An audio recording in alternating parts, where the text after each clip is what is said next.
கண்டுபிடிச்சிட்டாராம் விடைய. என்ன கண்டுபிடிச்சிட்டாரு? இப்ப உள்ளங்கை இருக்கு, உள்ளங்கையில முடி இருக்காது, புறங்கையில முடி இருக்கும்.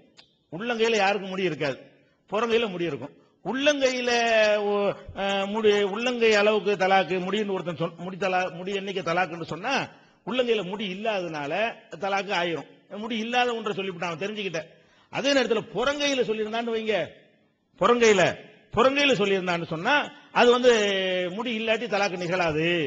இதே மாதிரிதான் இதை புரிந்து கொள்ளணும் அப்படின்னு ஒரு பயங்கரமான ஒரு தத்துவத்தை சொல்றாரு. இது என்னங்கிற இப்படிலாம் ஒருத்தர் சொல்லுவானா? உன்னுடைய மர்மஸ்தானத்தில் முடி இல்லாத உன் மர்மஸ்தானத்தில் முடியின் எண்ணிக்கை அளவுக்கு தலாக்கு, இதெல்லாம் விஞ்ஞானிகள் ஆராய்ச்சி பண்ற, இமாம்கள் ஆராய்ச்சி பண்ற ஒரு விஷயமா? அப்ப தலாக்குங்கிறது அவ்வளவு எளிமையா இருக்கிறத போட்டு விளக்கம் போட்டு நாசமாக்கி இருக்கிறாங்க என்பதற்கு தான் அந்த நம்பர் மந்திர தலாக்கையும் சொன்ன, இதையும் சொன்ன, இதையும் நீங்க யாபத்துல வச்சுக்கணும்.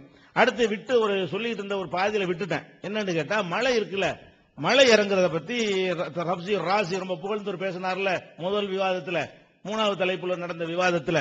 அந்த தப்சீர் ராசி, அதை கபீர்னு சொல்லக்கூடிய அந்த தப்சீர் ராசியில் அவர் என்ன சொல்றாருன்னு கேட்டா, மழை என்பது இங்கிருந்து நீராவிகளால் எடுத்து செல்லப்பட்ட தண்ணீர் மேல போய் அது மழையாக கொட்டுகிறது என்று சில பேர் சொல்கிறார்கள். அது தப்பு. அவர் சொல்றாரு, எது தப்பா? இப்ப மழை பெய்யறதுக்கு இப்ப விஞ்ஞானிகள் இப்ப சொல்றாங்கல்ல ஒரு காரணம், மழை பெய்யறது என்ன செய்யணும், இங்க உள்ள சூரியன் இங்க இருந்து நீராவியா எடுத்துட்டு போய் அங்க மேகத்துல சேர்த்து அது சூழ் கொண்டு அதுக்கப்புறம் என்ன செய்கிறது, அது மழையா கொட்டுகிறது. நம்ம எல்லாரும் விளங்கி வச்சிருக்கோம், பள்ளிக்கூடத்திலையும் படிச்சிருக்கிறோம். அதை சொல்லிட்டு என்ன செய்யறாருன்னு கேட்டா, அது தப்பு. அபுத்தல தாலிக்கல் மதுஹப ஹாகுனா சும்ம இன்னல்லாஹு சுப்ஹானஹு வ தஆலா அபுத்தல தாலிக்கல் மதுஹப ஹாகுனா. இதை அல்லாஹ் மறுக்கிறான். எப்படி மறுக்கிறான்? அன்சல்னா மினஸ்ஸமாயி மான், வானத்திலிருந்து தண்ணீரை இறக்குறோம் என்று அல்லாஹ் சொல்கிறான். இவங்க பூமியிலிருந்து தண்ணீரை எடுத்துக்கிட்டு போய் இறக்குறதா சொல்கிறார்கள். இந்த விஞ்ஞானம் தப்புங்கிறார். குர்ஆன் ஆயத்தை கொண்டு வைத்துக் கொண்டு எந்த விஞ்ஞானம் தப்பா? மழை பெய்யறதுடைய விஞ்ஞானத்தை தப்புங்கிறார். ஆனா மழை பெய்யறதை பத்தி இந்த விஞ்ஞானிகள் சொல்ற மாதிரியே குர்ஆன் பல வசனங்கள்ல சொல்லுகிறது. அப்ப இவங்க எல்லாம் இந்த விளக்கத்தை எடுத்துக்கொண்டு போய் மக்கள்கிட்ட சொல்ல முடியுமா? இது குர்ஆன இதை ஒருத்தர் படிக்கிறான்னு வைங்க, நவீன காலத்துல உலக அழிவையும் சேர்த்து மக்கள் படிக்கிறாங்க. அவன் என்ன செய்வான்? விஞ்ஞான ரீதியா நிரூபிச்சிருக்கிறான் மழை பெய்யறதை பத்தி, அதை குர்ஆன் மறுக்குதுங்கிறாங்களே, அப்ப குர்ஆன் சரியில்லையே அப்படி நடப்பானா இல்லையா? உங்களுடைய விளக்கங்களை கேட்டால், பொய்யான தப்பான விளக்கங்களை கேட்டால் குர்ஆன் பொய் என்கிற கருத்துக்கு மக்கள் வருவார்கள். அதே நேரத்தில் அவனா சிந்தித்து இதை பத்தி வேற எந்த வசனம்லாம் சொல்லுகிறது, மழையை பற்றி பேசுற வசனம்லாம் என்னன்னு தொகுத்து வைத்துக் கொண்டு அவன் பார்த்தான்னு சொன்னா, விஞ்ஞானிகள் சொல்றது அப்படியே 1400 வருஷத்துக்கு முந்தி அச்சு பேசாம குர்ஆன் சொல்லிருச்சே என்று வியப்படைந்து குர்ஆன் பக்கம் வருவார்கள். அப்படி எத்தனை விஞ்ஞானிகள் இந்த மலையை பத்தி சொல்றதை வச்சுட்டு மின் ஜிபாலின் ஃபீஹா மின் வரதின், மலை போல அந்த பணிகள் எல்லாம் நிறைஞ்சு விடும், சூழ் கொள்ளும், அந்த மேகத்தில் இப்படிலாம் வரக்கூடிய வசனங்கள் எல்லாம் வைத்துக் கொண்டு எத்தனை விஞ்ஞானிகள் இஸ்லாம் கரெக்ட், சரியான விஷயம், அல்லாஹ்வுடைய வார்த்தை தான் சொல்லி கண்டுபிடிக்கிறாங்க. இவங்க என்ன செய்யறார்? தப்சீர் ராசிங்கிற கிதாபுல மழை பெய்யற விஷயத்துக்கு மக்கள் இப்படி சொல்லிக் கொள்கிறார்கள், அதை நம்ம ஏத்துக்கிற முடியாது, அது குர்ஆன் விஞ்ஞான பூர்வமா நிரூபிக்கப்பட்டதை கூட மறுத்திருக்கிறார்கள். அப்ப இது எப்படி குர்ஆனை விளங்குறதுக்கு உதவியா இருக்குமா, தடையா இருக்குமா? குர்ஆன் மேல வெறுப்பு வருமா, குர்ஆன் மேல ஒருத்தன் காதல் வருமா இதை படித்தான்னு சொன்னா? இப்படி சொல்லக்கூடிய காட்சியெல்லாம் பார்க்கிறோம். அதே மாதிரி 7 வானம் இருக்கிறது, தெரிஞ்சா 7 வானம் தெரிஞ்சா விளக்கம் சொல்லிட்டு போங்க, தெரியலையா நமக்கு தெரியாத 7 வானங்கள் இருக்குங்கிறான் அல்லாஹ். அதுல நம்ம அமல் செய்வதற்கு ஒண்ணும் இல்ல, 7 வானம் நம்புறோம்டா, அது ஒரு வகையான மூடலான ஒரு விளக்கம். என்ன செய்யறா தெரியுமா? 7 வானத்துக்கு விளக்கம் தந்துடுறா. எப்படி? முதல் வானம் இருக்குல்ல, அதுலதான் சந்திரன் ஃபதனாக அல் கமரு ஃபி ஸமாஇ துன்யா, முதல் வானத்துல சந்திரனை கொண்டு ஒட்டி வச்சிருக்கான். அது முதல் வானம் கண்ணாடி மாதிரி இருக்குமா. இரண்டாவது வானத்துல என்ன இருக்குது? உத்தாரிது ஃபி சானியா, உத்தாரிதுனா மெர்க்குரி, மெர்க்குரிங்கிற அந்த கோள் இரண்டாவது வானத்தில் இருக்கிறது. அப்புறம் ஜஹராங்கிற கோள் ஃபி சாலிசா, ஜஹரான வீனஸ், அது மூணாவது வானத்தில் இருக்கிறது. ஒரு ஷம்ஸ் ஃபி ராபியா, நாலாவது வானத்துல சூரியனை கொண்டு ஒட்டி வச்சிருக்காங்க. மிர்ரீஹ்ங்கிறது செவ்வாய்ங்கிறது 5வது வானத்தில் இருக்கிறது. வியாழன் சொல்லக்கூடிய முஸ்தரிங்கிறது 6வது வானத்தில் இருக்கிறது. ஜுஹல் சொல்லக்கூடிய சனி 7வது வானத்தில் இருக்கிறது. இந்த வானத்துக்கெல்லாம் கீழே கம்ப்யூட்டருமே இருக்கிறது, எதுவுமே வானத்தில் கிடையாது. இதெல்லாம் தாண்டி சூரியனுக்கு ஒரு கேலக்சி முடிச்சு அடுத்த ஒரு கேலக்சி அடுத்த ஒரு கேலக்சி, அதுக்கெல்லாம் மேலதான் ஆகாயம் வானம்ங்கிறது இருக்கிறது. என்ன செய்யறாங்க?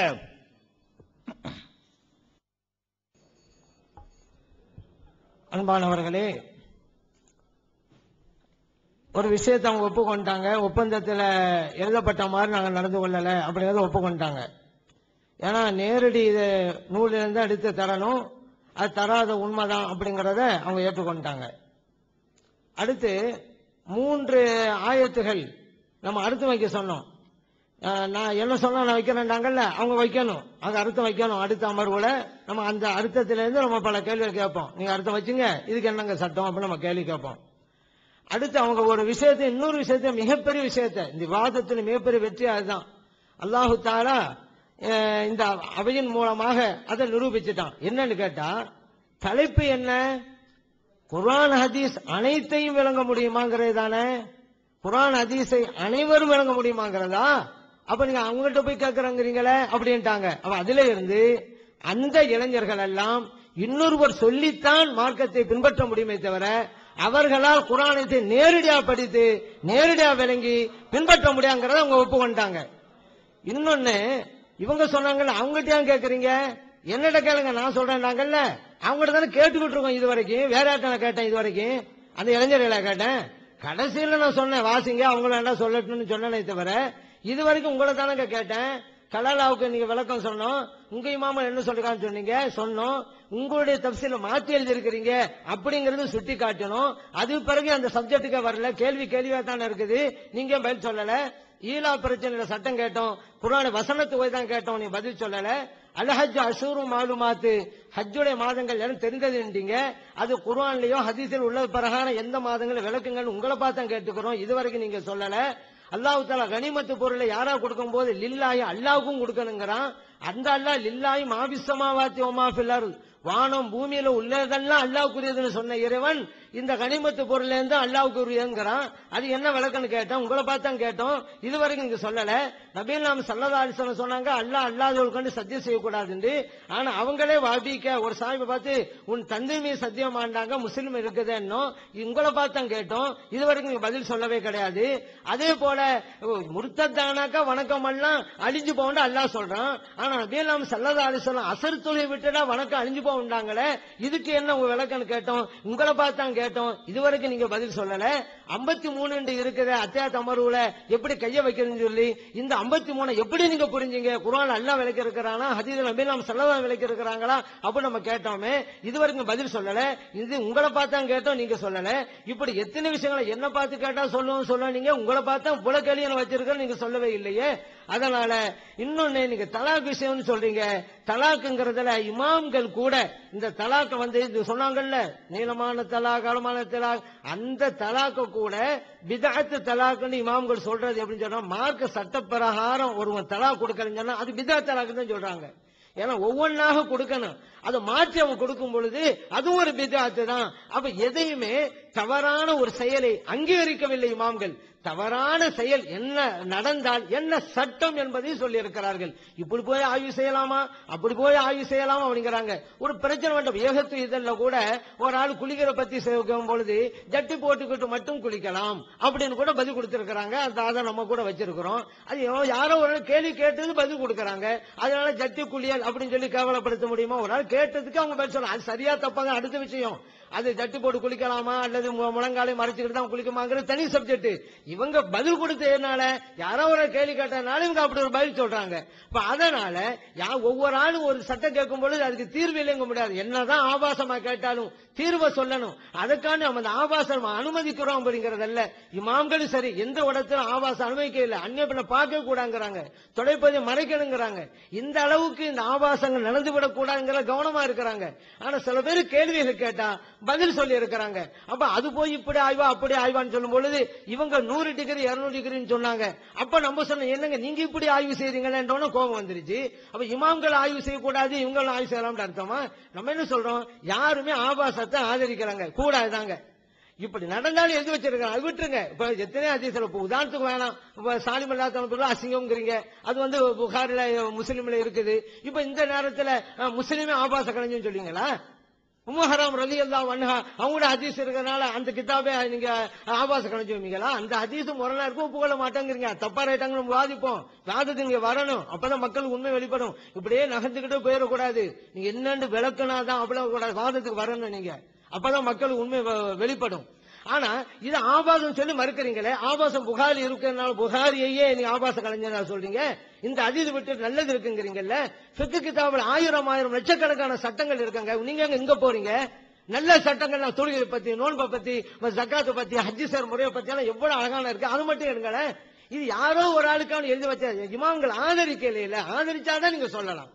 அவங்க எந்த அளவுக்கு அந்நிய பெண்ணு கூட பார்க்காத அப்படிங்கிறாங்க, அந்த அளவுக்கு ஆபாசத்துக்கு தடுக்கிறாங்க மக்களை. அவங்கள போய் ஆபாசம் ஆதரிக்கிறாங்களே அப்படின்னு சொல்லலாமா? ஒரு பெரியவங்க மேல ஒரு அபாண்டமான குற்றச்சாட்டு வைக்கலாமா? நாளைக்கு மறுபடியும் நம்ம எல்லாம் எழுப்பப்பட போறோம்ல, அல்லாஹ்வுக்கு கேள்வி கேட்டா என்ன செய்யறது? அவங்க ஆதரிச்சுக்கிட்டா இருக்கிறாங்க. அதனால இந்த ஆய்வு மட்டும் நீங்க விட்டுருங்க, நல்ல சட்டங்களை எடுங்க, அதுதான் முறை. இதை போய் ஒரு மதுஹபிலிருந்தே ஒரு இளைஞர்களை ஒரு விருப்புணர்வு உண்டு பண்ண வேண்டும் என்பதற்காக ஒரு திட்டமிட்ட செயல் அல்லவா இது? அதுக்காக தான் நம்ம சொல்றோம். அதே போல சொல்றாங்க, என்ன ஒரு விஞ்ஞானத்துக்கே முரணா இருக்குன்னு வேற ஒண்ணு சொன்னாங்க. என்ன விஞ்ஞானத்துக்கு முரணா இருக்குது? தப்சீர்கள்ல விஞ்ஞான கருத்து எவ்வளவு இருக்குது, படிக்கணும் தப்சீர் எடுத்தெல்லாம். இதே ஜமக்ஷரி இமாம் தப்சீர் இருக்கிறாருங்க கஷாப், அந்த கிதாபுல அவர் சொல்றாரு, வசமாய் ராத்திர ரஜான் இருக்கு, திரும்புதல் உடைய வானத்தின் மீது சத்தியமாண்டு இருக்குது. அது ஒரு விளக்குறாரு. எப்படின்னு கேட்டா, மேகத்திலிருந்து தண்ணி இங்க வருது, மறுபடியும் இந்த கடல் நீர் வந்து ஆவியாக மாறி மேகமா போயிருதுல, அதுதான் திரும்புதல் உடைய வானத்தின் மீது சத்தியமாக. அங்கிருந்து வந்த தண்ணி மறுபடியும் போய்விடுகிறது. தப்சீர்ல தான் இருக்குது. அவர் முஃபஸிர் இல்லையா? அப்ப ராஜிமாம் சொல்லியிருக்காருன்னு சொன்னா அவர் சொன்னது கரெக்ட் தான். எந்த கருத்து சொன்னான்னு பார்க்கணும். இப்போ தண்ணி அங்கே இங்க வந்தா மறுபடியும் இங்கேருந்து போதுன்னு வைங்க, திரும்புதல் இருக்குது. இப்போ ஒரு கேள்வி எழுது, இங்கேருந்து அங்க போனதா மறுபடியும் இங்க வந்ததா, அங்கேருந்து இங்க வந்தது மறுபடியும் அங்கே போனதா அப்படின்னு கேள்வி வருதுல்ல. இதற்குத்தான் ராஜிமாம் சொல்றாங்க, அல்லாஹ் என்ன சொல்றான், அஞ்சல மினசமாயி மான்கிறான், அங்கிருந்து வானத்திலிருந்து தான் இங்கே வந்ததுங்கிறான். அப்படியே வச்சுக்கிறங்க. அதுக்காண்டி இங்கே நாங்க போகலன்னு அர்த்தம் கிடையாது. பொதுவா கேட்பாங்க, முட்டையிலிருந்து கோழி வந்ததா, கோழியிலிருந்து முட்டை வந்ததாம்பாங்க. என்ன, அதனால நீங்க அவுச்ச முட்டைக்கு போயிடாதீங்க. அதனால இப்ப நான் என்ன கேட்குறேன்னா, இதுல இருந்து அது வந்ததா அல்லது இது வந்ததா வரும் பொழுது இப்ப எதுன்னு தான் நம்ம பார்க்கணும். அதனால திரும்புதல் உடைய இப்ப இப்படின்னு சொல்லலாம்ல, வல் அருளி, இந்த பூமியின் மீது சத்தியமாக திரும்புதல் உடைய அப்படி நம்ம சொல்லலாம் தானே. இந்த பூமிக்கு கூட திரும்புதல் உடைய பூமியின் மீது சத்தியமாங்கலாம். ஏன், இங்கே தண்ணி போனிச்சல மேகத்துக்கு, மறுபடியும் இங்க வந்துருச்சே. அப்ப திரும்புதல்ங்கிறது வானத்திலிருந்து இங்கேருந்து போனது இங்கே திரும்புகிறது அப்படி வைக்கலாம், அங்கிருந்து இங்க வந்தது மறுபடியும் போகிறது வைக்கலாம். ராஜ்பான் சொல்றாங்க, அல்லாஹ் சொல்லிட்டான் அங்கேருந்து இங்க வந்துட்டு அதை அசலா வைங்க. அங்க எது அசலு, ஃபர்ஸ்ட் எங்க இருந்தது அப்படிங்கறத உங்க கேள்வி. அதுக்கு அவர் சொன்னதுனால விஞ்ஞானத்துக்கு எதிரல்ல.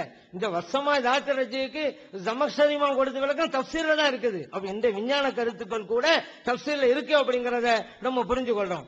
அதே போல அந்த குர்ஆன்ல இன்னும் நம்ம கேள்வி கேட்டோம், வல் ஃபஜ்ரி வலையாலின் அஷ்ரின் அப்படி 10 இரவுகளுமே சத்தியமாக, அந்த 10 இரவுகளுக்கு நீங்க என்ன வழங்குனீங்க அப்படின்னு நம்ம கேட்டோம். இதுவரைக்கும் சொல்ல கிடையாது.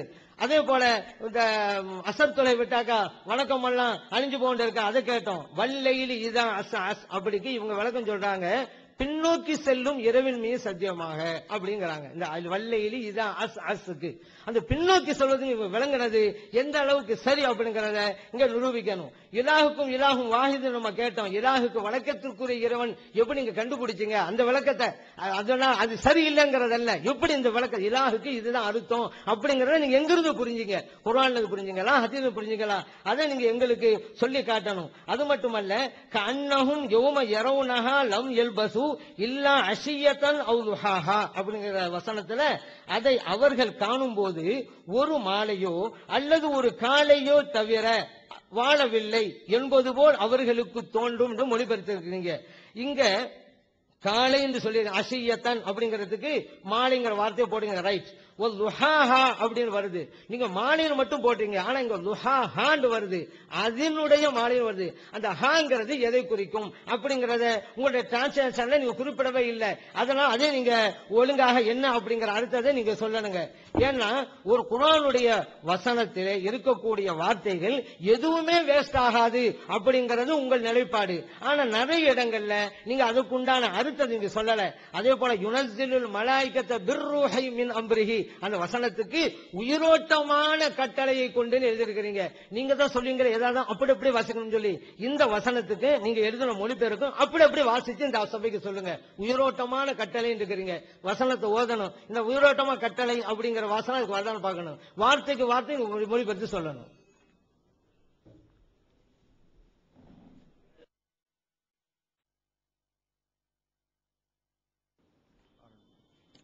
அஸ்ஸலாமு அலைக்கும் வரஹ்மத்துல்லாஹி வபரகாத்துஹு. அன்பிற்குரிய சகோதரர்களே, காலையிலிருந்து 2